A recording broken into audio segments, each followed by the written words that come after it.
اب پھر میں بڑی بڑی باتیں ممبر سے بڑے مکروہ جرائم کا ذکر نہیں کروں گا. قرآن مجید میں ایک واقعہ موجود ہے. اب ذوقیات کی طرف آ جائیے. کرو اور نہ کرو کی فہرست سے ذرا آگے. ذوقیات، لوگ اپنے گھروں میں کچھ حیوانات پالتے ہیں، ذوق ہے، شوق ہے. بھئی دل میں اگر اتنی گنجائش ہے کہ انسانی تمام رشتوں ناتوں کے تقاضوں کو پورا کر کے مزید آپ جانوروں کے بھی تقاضے پورے کر سکتے ہیں،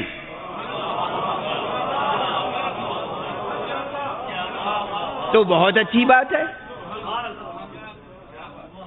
بہت اچھی بات ہے. بسم اللہ، اپنی ذمہ داریوں کو بڑھائیں، ورنہ آپ کے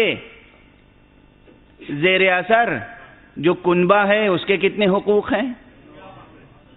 ایک شخص کو اپنی بیوی پہ کتنی توجہ دینی چاہیے، بچوں پہ کتنی توجہ دینی چاہیے،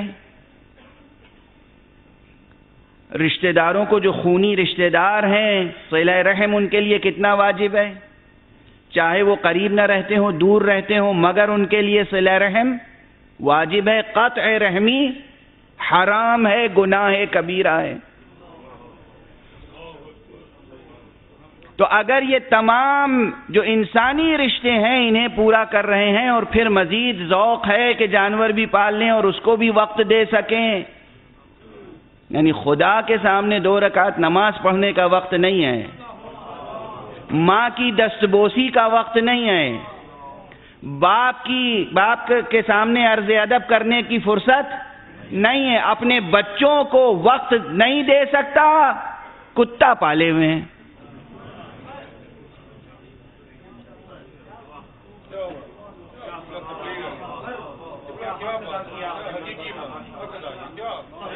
توجہ ہے، یہ جدید زندگی کا ایک اسٹیٹس سمبل ہے. بچوں کو وقت نہیں دے پا رہے ہیں. کتنے گھر ہیں کہ ان کے بچے بگڑ گئے اس لیے کہ بر وقت باپ نے توجہ نہیں دی.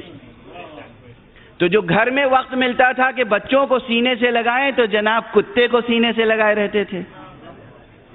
تو آپ کتے کو سینے سے لگائیں تو آپ کے بچے کتے نہیں بنیں گے تو کیا بنیں گے؟